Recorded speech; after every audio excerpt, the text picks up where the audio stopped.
All right, we are live with Tiffany Grant King. Tiffany, thank you for joining us. I'm so Thank glad you you're for here. having me. Yeah.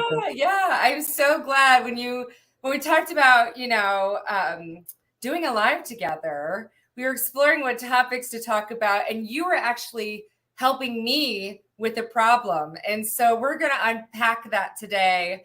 But Okay. first, I want to make sure that folks who don't know you get at least a little sense of who you are. You work in global programs for diversity and inclusion at HP. You are a sister, a wife, a friend, and really a community connector. And so, for folks who don't know you, tell us a little bit about yourself. So, Tiffany Grant King, hi, excited to be here today. Thank you so much, Sabrina, for the friendship that we have built over the past months, like earlier this Yeah, year, and it's been yeah. very exciting.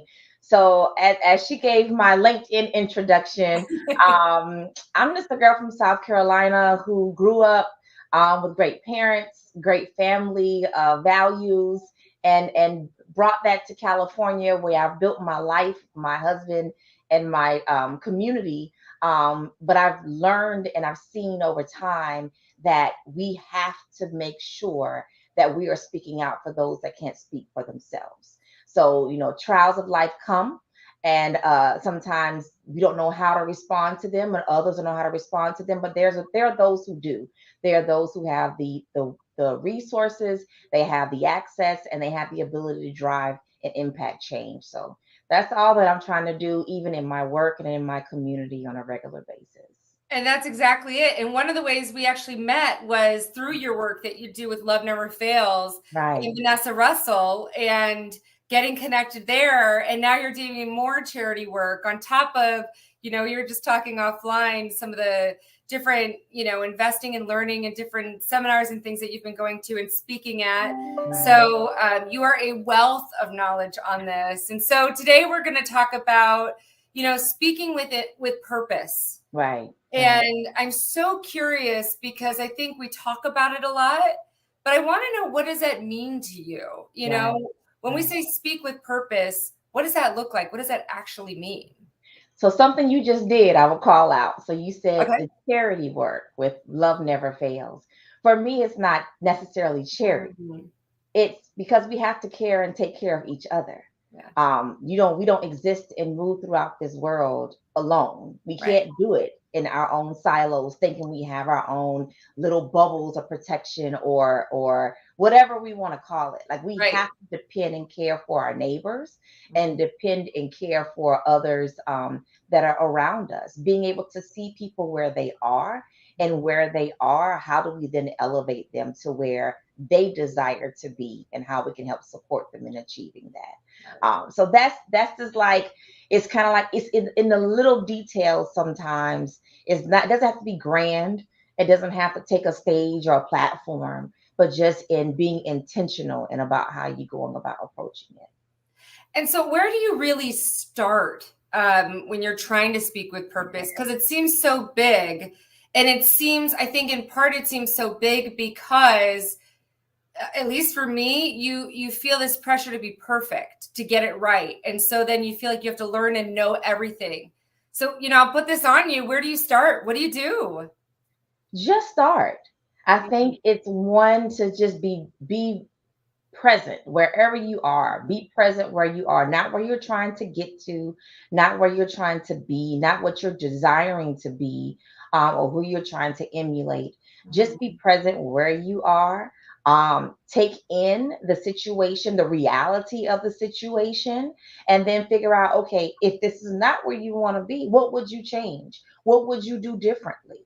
And sometimes that requires you to either do something or you to partner along with someone else in order to get that work done.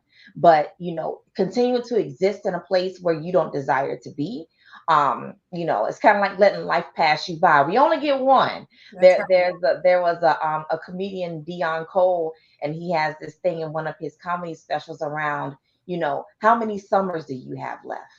When you Mhm. think I like I'm 42 years old, if I live to be 70, I have 28 summers left. So think about it in that way, and then it makes you appreciate the time and how you spend your time and who you spend your time with. So yeah, I'm looking forward to having many more than 28 summers, but Especially after the one we just had, if I could just right, say that, right, do right. we get like a bonus summer at some point? Does that any kind of like? Okay. Right, right. Yeah, exactly, exactly. I want to point out a couple of things that you said, because I think it's really important that we take a minute and maybe even unpack them a little bit more, which is one, be present. That's so hard. We were just talking about in a different conversation how Yeah. you were at these events to invest and grow in yourself. And I just recently did a global leadership summit. Same thing. I was writing down notes of everything that I had to do, because for some reason, as I was trying to be in the moment, Right, everything that I've ever had to do, even silly things like the dishes, right, came to mind, right, And so one way that I've found to kind of deal with that is to write it down. So right. I want to unpack what it means to really try to be present. And maybe you have some tools there that we can, use ourselves to get better at that.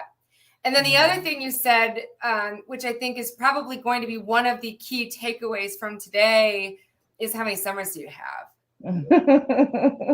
Wow, right? When you really Yeah, think about that, and yeah. then put that in context of how you invest, because it's really an investment Yes, it for is. time, Right, you know? right. So where do we start?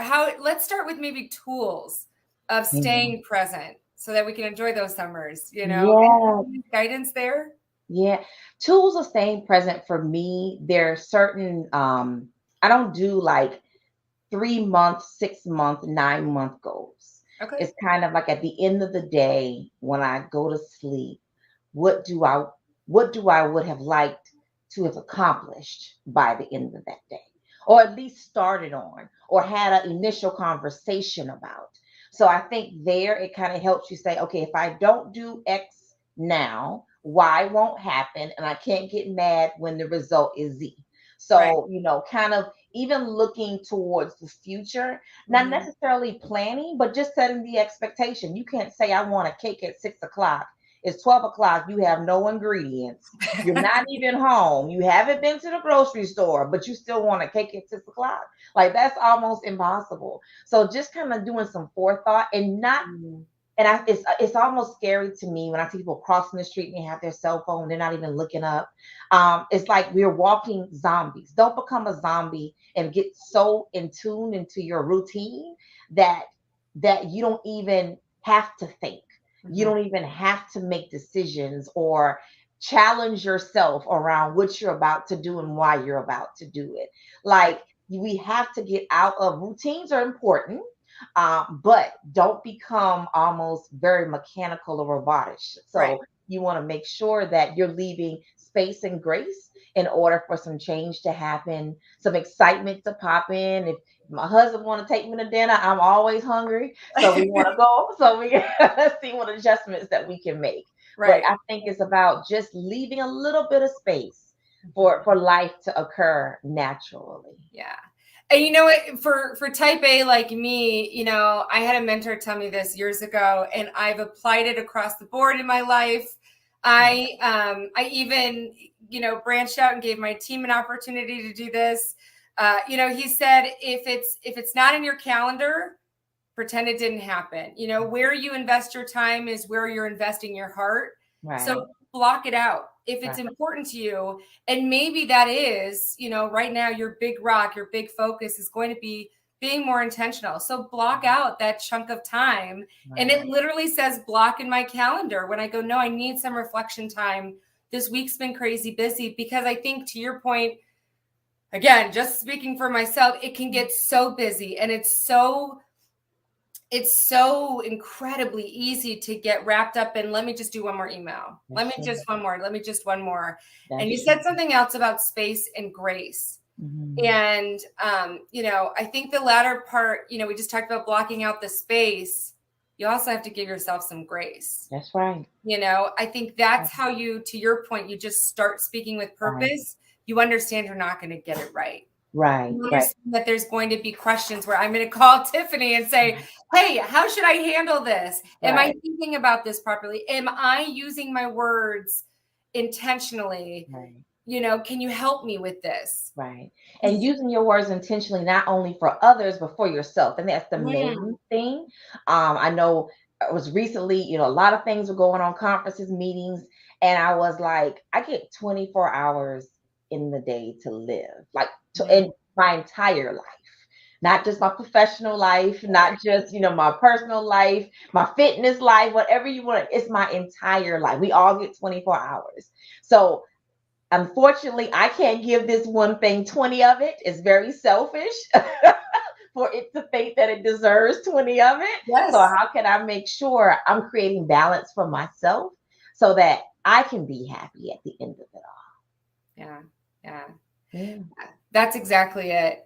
We this is so good. And I think in part because there's new tips and then there's also sort of this reinforcement of some stuff that Right. we already know, but it's so easy to forget. Mm. It's just so easy. And again, that's another reason why I physically go through my calendar to say, okay, where can I put those blocks of time? Right.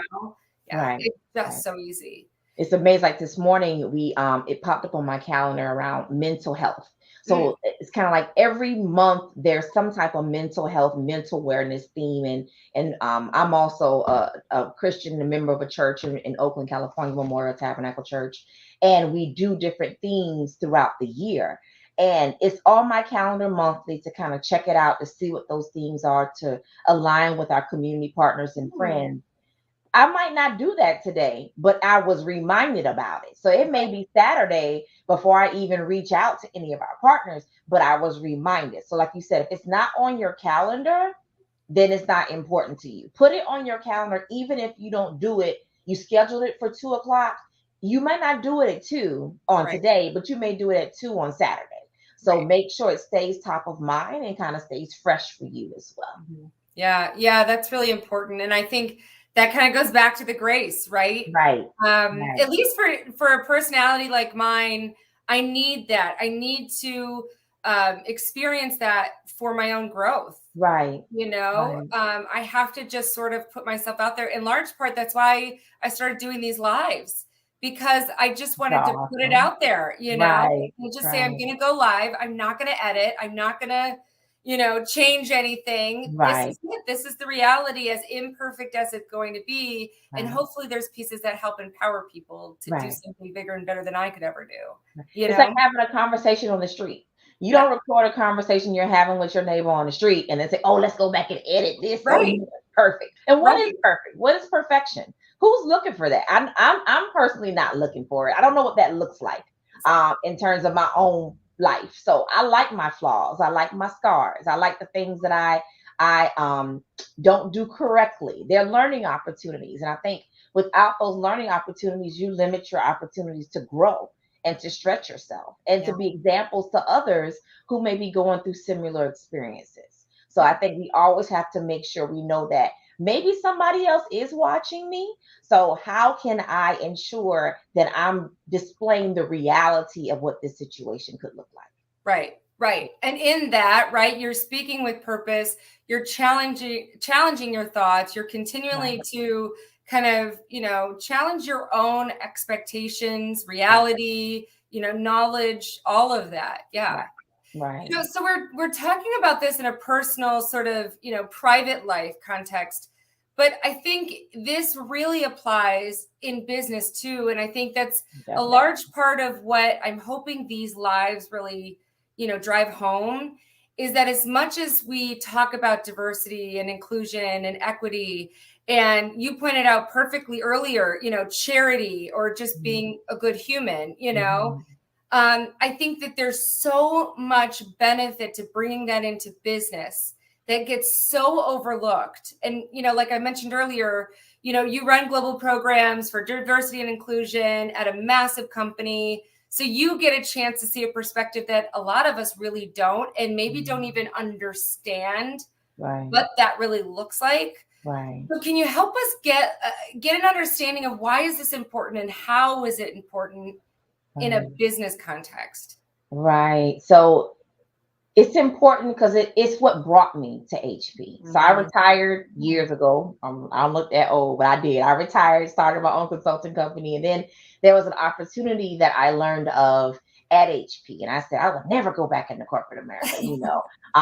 But thinking about the voice that HP has had over its 80 plus year history, its mission is to create technology that makes life better for everyone, everywhere.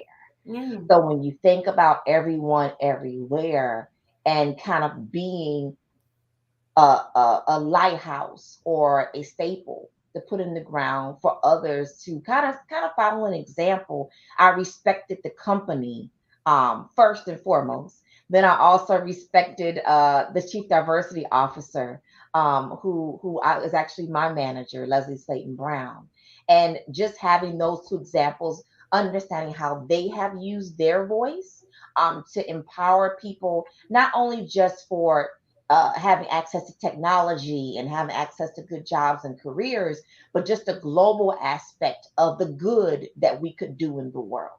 And I want to be a part of people and things and companies that are using their voice and their power to do good. Can we resolve all of the world's problems and issues? No, but we can have an opinion. We can actually, if we just do 1% of what's needed, then I think that's also vital and important. How are we moving the needle to Mhm. make life better and give technology to those everyone, everywhere? Yeah. And that's kind of like that's the way I approach it. It's also stretches me because we're a US based company, but we have global employees, global impact. So you're also then learning. You're learning about the cultures. People may want to say Asian, but it is very different between Korea, China, and Japan. It is extremely different. So how Mhm. do you learn about those cultures? How do you respect and honor what makes those cultures unique? And then how do you ensure whatever's being communicated, marketed, displayed is actually connecting with that culture in a respectful way in which they feel honored and appreciated. So I think it's like I said, you give a voice to the voiceless. You don't ask, some people don't even ask for things. So Yeah. when you speak on their behalf, make sure you're speaking with accuracy and you're Mm. speaking with respect. Yeah. You talk about speaking with purpose, talk about two impactful words, everyone, everywhere. Hmm. When you really truncate words down to their most important meaning, Right, I think that's where some real power comes from. And those two words just describe it so perfectly, you right, know? right. So I want to push back on you because I know there's some skeptics watching and, I wouldn't be a good, attorney if I didn't, right? Yeah, So yeah. I wouldn't be doing my due diligence. So let's push back. Let's say, you know what, Tiffany, peace, love, happiness, rainbows, butterflies, that sounds great. But Hmm. we got to look at the bottom line. Hmm. We're a business. We're not a charity, right? Hmm. That's really nice. Um, Hmm. but I gotta make payroll. Hmm. Is there an impact? Is there a financial monetary reason that businesses can get behind and why they need to invest in helping their teams and ensuring that their teams speak with purpose? I think there's more harm done when it's not encouraged for their teams to speak with purpose. Mm-hmm. Mm-hmm. Some people like to just spew out information, just do randomness, and then you have to do all the what was the TV show that came out and she was the fixer in DC. Oh Oh my goodness, goodness. I can't think of the name of it, You're but it's a asking TV somebody who show. never watches. Yeah, I would know anyway. But yeah, so it's easier to do it right the first time than have to go back and clean up a mess. Yeah. You know, give that extra 5 minutes, give that extra 30 days, give that extra few dollars or resources assigned in order to see how can we approach this the way that it should be approached versus having to go back and try to Right. correct. I think you're exactly right. You're leaving way too many dollars on the table if you Right, don't get this right now. right, right. For a couple reasons. I think one, it's going to impact your culture and Right. where everybody can get a job anywhere they want right now for an insane amount of money Right. in a global economy, Right. it's never been more important to realize that if you're not investing in your people, somebody else is very happy to. Yeah, someone else is very happy. And the cost of just losing, retraining, all of that of your team alone is massive. And then when you start thinking about, you talked about understanding different cultures. It's not entirely altruistic. If you don't understand your client, their culture, what's important to them, how they're buying, how they want to consume, you cannot build products and solutions that are going to be meaningful to them. You can. So again, your competitor is more than happy to check out what's important to them, to understand that data, to collect that data, and then build something that's better and that's going to put you out of business. I think this is not a nice to have anymore. This is now, exactly. It is absolutely embedded in our societal expectations of organizations. It's just how it goes. And that's the way it should be. For you to think that because I made it, you're supposed to accept it and love it and, appreciate it. That's very cocky of us, and very intrusive. So it's kind of like, just check yourself sometimes. How am I being considerate of this person that I'm making a product for? And then I'm going to get an attitude when they actually don't accept my gift. I got a few folks and a few BUs we could call real quick, Right. We're on the other line now. Yeah. But I think you're exactly right. I think you're exactly right that there really is an expense. Again, this isn't something that, doesn't it feel good to talk about? Exactly. You're engaging in a different way with your clients. You're engaging in a different way with your teams. And you're developing and growing them in a way that's going to build a bond that surpasses, speeds and feeds. Right. And that's how you really get to business outcomes. That's how you really get to solving big problems. That's it. And that's how you get to unity, global unity. To your point, Intel and HP, I was going to say, are both working on, a project right now, a global project.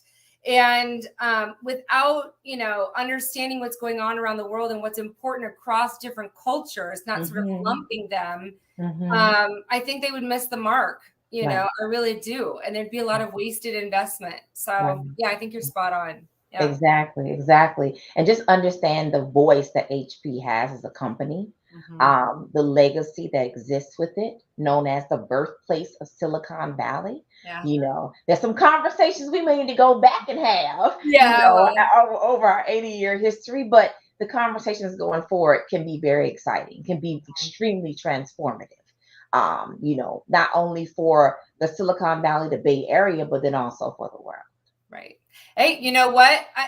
This one of the key takeaways from me and just in our friendship has been you don't have to be perfect. There's space and grace. So look, if HP made a couple mistakes, as long as they're willing to make the space to fix it and actually take and execute the fix, I'm okay with that. I'm okay with that. It's about that grace and about really reflecting and challenging yourself so that right now you're being intentional and making those changes, Exactly. Yeah. So I know we're almost out of time. In fact, we're probably way over. Thank you, first of all. Thank you. Good for those of you watching. Yeah. Any guidance for people looking to start speaking with purpose? Do you have any resources or anything that you say, hey, check this out, or take this step today? Anything that we should be considering or looking at? Speak with purpose. Take a look at your own surroundings. What's missing? What's missing, and what would you shift or change? And then if there's something missing, then what are you willing to do to ensure that it has a platform to be included not only in your own life, but in your community as well. So don't overthink it. I think overthinking things can get you just spinning wheels. I don't like spinning wheels. That's wasting time. Like I said, I don't know how many summers I got, but I'm gonna try to enjoy every one of them. Right. But yeah, just take a moment just to think about where you are and where you want to be. Yeah. Mhm. Tiffany, thank you. You Thank are you, an Sabrina. absolute light and a beacon of wisdom. I so appreciate your time and your insights. I can't wait to see what you do next. Please keep us posted. I love the work that you do, the Thank person that you you. are, and what you stand for. So thank Thank you for you. joining us. Thank you. All right. Thanks, Sue. Bye-bye.